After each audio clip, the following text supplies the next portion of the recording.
प्रिय दर्शकों, नमस्कार। आज मैं आपको आपकी जन्म कुंडली से जुड़ी ही जानकारी दूंगा, जिसमें विवाह से जुड़ी मैं आपको जानकारी दूंगा। और ये जानकारी कुछ इस प्रकार की है जो आपको ये बताएंगी कि कुंडली में ऐसे कौन से योग होते हैं जिनके कारण जातक जातिका का विवाह नहीं होता। ये बात इसलिए मुझे बताना पड़ रही है, वैसे तो मैं कुछ ही दिन पूर्व इससे जुड़ी वीडियो आपको दे चुका हूँ, लेकिन अभी आपको इसलिए मैं ये वीडियो देकर बता रहा हूँ क्योंकि जब मैंने आपको पिछली वीडियो दी थी जिसमें मैंने कहा था कि कभी कभार जब विवाह में देरी होती है तो वो देरी अच्छी होती है, क्योंकि कुछ ऐसे योग भी होते हैं जिनके कारण विवाह में परेशानियां आती है, तो इसीलिए देरी होना अच्छा होता है। ये बात मैंने आपको पूर्व में बताई थी, लेकिन उस वीडियो में मैंने कुछ जातक जातिकाओं का कुछ कमेंट मैंने इस तरह के देखे, जिसमें ये मैंने देखा कि उनका कहना है कि 45 वर्ष आयु हो गई है लेकिन देरी हुई है तो चलो अच्छा है, आगे हो जाएगा। लेकिन जब उनकी कुछ कुछ की डिटेल्स थी उसमें, जब मैंने कुछ डिटेल्स को मिलाकर देखा, कोई की 38 साल है, कोई की 40 साल है, कोई की 45 साल है, इस तरह की आयु है, और मैंने उसमें जब मिलाकर देखा तो उसमें यही पाया कि अधिकतर कुंडलियों जो डिटेल्स थी वहां पर तो विवाह के योग ही नहीं थे। अब जब आपने देखा कि ऐसी स्थिति हो जहां विवाह के योग नहीं हो और फिर आप ये बोल रहे हो कि चलो देरी हो रही है, कोई चिंता की बात नहीं है, तो ऐसे में आपको समझना है, क्योंकि आप देरी समझ के जिसे बैठे हैं वो तो विवाह नहीं होने के योग दर्शा रहा है। तो आप सोचेंगे चलो बाद में हो जाएंगी, बाद में हो जाएंगी, बाद में हो जाएंगे, लेकिन फिर जब एक समय ऐसा आएगा तब आपको लगेगा कि अब तो विवाह नहीं होगा। तो तब परेशान होने से अच्छा है, तब सारे अपने मतलब एक प्रकार से विवाह का विचार छोड़ने से अच्छा है कि आप आज ही छोड़ दें। अगर विवाह की पूरी तरह स्थिति बिल्कुल भी नहीं है तो या तो आज आप विवाह का विचार छोड़ें, या फिर दूसरी बात यह है कि उसके लिए उपाय करें। भाई ये दो ही कंडीशन लागू होंगी, तब जाकर आप उसका अच्छा प्रभाव ले पाएंगे। नहीं तो क्या है, इस दुविधा में रहेंगे कि चलो आज नहीं तो कल विवाह हो जाएगा, और विवाह कभी होगा नहीं और आप व्यर्थ में देरी करते रहेंगे। तो इसीलिए आपको इस बात का ध्यान देना है कि जब भी आप देरी का विचार करें कि चलो मैंने कहा था आपको कि विवाह में देरी होती है तो अच्छा है। हालांकि इससे जुड़ी कुछ कुंडलियां देखने को भी मिलती है, दिन प्रतिदिन इस तरह की कुंडलियां आती है जिसमें यह बात सामने आती है कि यहाँ पर देरी के योग तो है, लेकिन वो देरी होना अच्छा था क्योंकि उसके बाद अच्छी दशा आ गई और व्यक्ति को इस समय पर अच्छा प्रभाव मिलने वाला है, जिससे व्यक्ति के विवाह भी होगा, सही समय से होगा और अच्छा परिणाम भी मिल जाएगा। लेकिन कुछ स्थितियां ऐसी होती है कि जिनमें देरी तो है, लेकिन वो देरी इस बात को दर्शा रही है कि यहाँ विवाह नहीं होने वाला है। फिर आप अच्छी दशा के लिए रुके या फिर खराब दशा में आप विवाह करें, दोनों ही अवस्था में विवाह नहीं हो पाता, वो रुकावट ही बनती है, उसमें कोई ना कोई कारण से रुक ही जाता है। अब इसे किस प्रकार देखना है मैं आपको वो बताता हूँ। सबसे पहले लग्न कुंडली से विचार करते हैं। जो लग्न कुंडली होती है, जो मतलब जिसमें आपके सभी भाव आदि सब आपके मतलब एसेंडेंट जिसे बोलते हैं, उस तरह की जो कुंडली होती है D1 अगर आप जानते हो तो उसमें आप देखिए आपको क्या करना है, पहले सप्तम भाव पर विचार कीजिए। बाकी सारे योग बाद में बताता हूँ, लेकिन बस मैं आपको फटाफट ये सारे योग बता दूं ताकि जो दर्शकों ने पहले नहीं देखा हो वो समझ ले और ये कंफ्यूजन निकाल दे कि विवाह होने वाला है या नहीं। बस इतना मैं आपको बता रहा हूँ आज की वीडियो में। वीडियो छोटी रहेंगी लेकिन जानकारी पूरी आपको इसमें प्राप्त हो जाएगी। सबसे पहले सप्तम भाव का विचार कीजिए। सप्तम भाव का जो स्वामी होता है, अगर वो जन्म कुंडली में बहुत पीड़ित स्थिति में है, खराब अवस्था में है, तो ऐसी अवस्था में विवाह को लेकर के जो प्रभाव रहता है वो कमजोर रहता है। ऐसी अवस्था में कई बार विवाह में देरी भी होती है।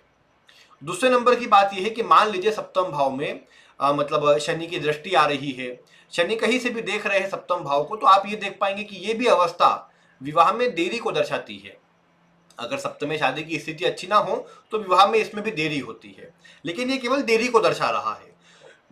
यहां ये नहीं समझना है कि विवाह नहीं होने का प्रभाव आ गया। शनि की दृष्टि सप्तम भाव पर है, सप्तम का स्वामी अष्टम भाव में है या तीसरे भाव में है, तो ये देरी करवा सकता है, लेकिन इससे ये ना समझे कि विवाह नहीं होगा। इसके बाद दूसरे नंबर पर मान लीजिए सप्तम भाव में शनि अकेले बैठे हुए हैं, किसी प्रकार का शुभ प्रभाव नहीं आ रहा, सप्तम का जो स्वामी है वो भी किसी न किसी प्रकार से खराब स्थिति में है, तो ये अवस्था विवाह में देरी के अलावा विवाह नहीं होने के योग में भी संभव प्रभाव दे देती है। मतलब ऐसी अवस्था में विवाह नहीं हो ये भी कई बार देखने को मिल जाता है। लेकिन एक बात मैं आपको बता दूं, लग्न कुंडली के जितने भी मैं आपको योग बता रहा हूं या बताने वाला हूं आगे, इन सभी का कंफर्मेशन नवमांश से एक बार आपको करना है। वो कैसे करना है उस पर आगे बात करता हूं, लेकिन पहली बात यह है कि अगर सप्तम भाव में अकेला शनि है, अकेला राहु है, कोई शुभ प्रभाव नहीं आ रहा, सप्तमेश भी किसी शुभ प्रभाव में नहीं है, ऐसी स्थिति के अंदर विवाह होने में समस्याएं आती है और विवाह कई बार नहीं भी हो पाता, देरी तो हो जाती है लेकिन विवाह की स्थिति नहीं बन पाती। इसके अलावा आप देखते हैं कि सप्तम का स्वामी कुंडली के छठे, आठवें या 12वें भाव में हो और सप्तम भाव पर किसी शुभ ग्रह का प्रभाव नहीं हो, कुंडली के कारक ग्रहों का प्रभाव नहीं हो, तो ये स्थिति भी विवाह नहीं होने का प्रभाव कई बार दे देती है।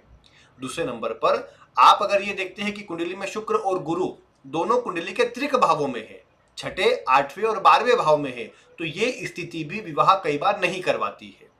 इसके अलावा यदि कुंडली में शुक्र और सूर्य के बीच की दूरी, जो अंश है दोनों के, उन अंशों के बीच की दूरी अगर 40 डिग्री से ज्यादा की है, तो ये भी एक ऐसी स्थिति होती है जिसमें कई बार विवाह नहीं होता है। अब मैंने आपको इतने सब पॉइंट बताए, ये पॉइंट आखिरी पॉइंट नहीं है कि आपकी कुंडली मिलकर आपने कहा कि चलो विवाह नहीं होगा। इसके अलावा आपको जो विचार करना है उसमें विचार ये करना है कि नवमांश कुंडली, नवमांश कुंडली में क्या इस तरह का प्रभाव है जो इन्हीं सब बातों को दर्शा रहा है। जैसे नवमांश कुंडली का जो लग्न का स्वामी है, क्या वो लग्न का स्वामी वहां पर कमजोर स्थिति में है, पीड़ित स्थिति में है, या वो नीच आदि राशियों में है, नीच भंग नहीं हो रहा है उसका, या फिर आप ये देखते हैं कि नवमांश के लग्न में केतु जैसा ग्रह है, बुध जैसा ग्रह है, या शनि जैसा ग्रह है, जो उदासीनता वाले ग्रह है, विवाह से दूरी बनाने वाले ग्रह है, अगर उनका प्रभाव नवमांश के लग्न में है तो ऐसी अवस्था में भी देखा गया है कि विवाह होने में समस्या आती है या अधिकतर मामलों में विवाह नहीं होता। विशेषकर नवमांश के लग्न में केतु बुध होना ये भी विवाह नहीं होने के योग को दर्शाता है। इसके अलावा नवमांश के लग्न का जो स्वामी है छठे, आठवें, 12वें भाव में हो, नवमांश कुंडली में ही छठे, आठवें या 12वें भाव में हो, यह अवस्था भी विवाह होने में रुकावटें देती है। और अगर लग्न पर कोई शुभ ग्रह का प्रभाव नहीं आया, लग्न पर मतलब राहु या शुक्र जैसे ग्रहों का संबंध नहीं आया, लग्नेश पर राहु या शुक्र जैसे ग्रहों का संबंध नहीं आया, तो आप ये देख पाएंगे कि ऐसी अवस्था में अगर लग्न में भी ऐसे योग है, नवमांश में भी है, तो आप देख पाएंगे कि विवाह होने में समस्या आती है और कई बार विवाह नहीं होता। वैसे मैं आपको एक बार बता दूं कि मैंने आपको पूर्व में कृष्णामूर्ति पद्धति के माध्यम से भी बताया था कि आपका विवाह होगा या नहीं, ये कैसे चेक करना है। अगर आप इस चैनल पर नए हैं, नहीं उस वीडियो को देख पाए, तो आप आई बटन पर क्लिक कीजिएगा, विवाह कब होगा स्वयं जाने, इस तरह की कोई आपको प्लेलिस्ट मिलेंगी, या फिर केपी एस्ट्रोलॉजी सीखे या अपनी कुंडली देखना सीखे, इस तरह की कुछ केपी एस्ट्रोलॉजी की मैंने एक लिंक बना रखी है, प्लेलिस्ट बना रखी है, वो प्लेलिस्ट वाले सेक्शन में आपको मिल जाएंगी, उसमें आप देखिएगा। केपी एस्ट्रोलॉजी से आपको निकालना और आसान रहेगा, ज़्यादा मेहनत नहीं करना पड़ेगी, आसानी से आप अपने मतलब विवाह के बारे में जान पाएंगे, तो उससे भी आप देख सकते हैं। अब कुछ दर्शकों का प्रश्न रहेगा कि आपने तो फटाफट ये सारे सूत्र बता दिए, इसे कुछ प्रैक्टिकल बताते तो अधिक अच्छा रहता। वैसे उन्हें प्रैक्टिकल बताने में कोई समस्या नहीं है, लेकिन मैं आपको बता दूं कि मैंने इससे जुड़ी वीडियो कुछ ही दिन पूर्व आपको दी है। आप मतलब एक काम कीजिएगा, मैं आपको कोशिश करूंगा इसी वीडियो के डिस्क्रिप्शन में आपको उसके लिंक दे दूंगा। 12-15 दिन शायद पहले आपको वो वीडियो दी होगी। उस वीडियो में मैंने ये जो सूत्र मैंने बताए हैं उन सूत्रों को विस्तार से बताया था। बस ये दोबारा बताना इसलिए पड़ गया क्योंकि उस वीडियो में मैं देख रहा हूँ कि बहुत से दर्शक यही सोच रहे हैं कि देरी हो रही है तो बढ़िया है, चलो बाद में विवाह होगा, भले हम 40, 50, 60 साल के हो जाए लेकिन विवाह होगा। ये बिल्कुल ना समझे, क्योंकि पहली चीज मैंने आपको हर बार कही है कि पहली चीज होती है योग। अगर योग है तो उसकी टाइमिंग पर विचार कर सकते हैं कि जल्दी है, मध्यम समय पर है या देरी से है। अब देरी से भी कुछ योग होते हैं कि देरी से विवाह होगा, लेकिन विवाह होने के योग पहली चीज होनी चाहिए। अगर विवाह होने के योग नहीं है तो वैसी अवस्था के अंदर आप विवाह जल्दी के लिए प्रयास करें, देरी के लिए प्रयास करें, किसी भी स्थिति के लिए प्रयास करें, विवाह नहीं होता है। मैं आपको आज का ही एक उदाहरण लेता हूँ। मतलब एक 85 का जन्म, यानी लगभग 40 वर्षीय जातिका, और उनका जो मतलब वैसे तो वो अपने करियर आदि में अच्छा करियर था, सरकारी नौकरी अच्छी बढ़िया, और उनका विचार यही था कि विवाह होगा या नहीं। उनकी कुंडली में आपको बता रहा हूँ, पूरे तो कंफर्म नहीं याद मुझे, लेकिन हाँ कुछ चीज़ें आपको बता रहा हूँ कि जो उनका लग्न था मेष लग्न, वर्गोत्तमी मेष लग्न, लग्न कुंडली में सप्तम भाव में केतु और शनि, सप्तमे शुक्र अपनी राशि में कोई खराब प्रभाव में नहीं, लेकिन सप्तम भाव में केतु और शनि जैसे ग्रह बैठे हुए हैं।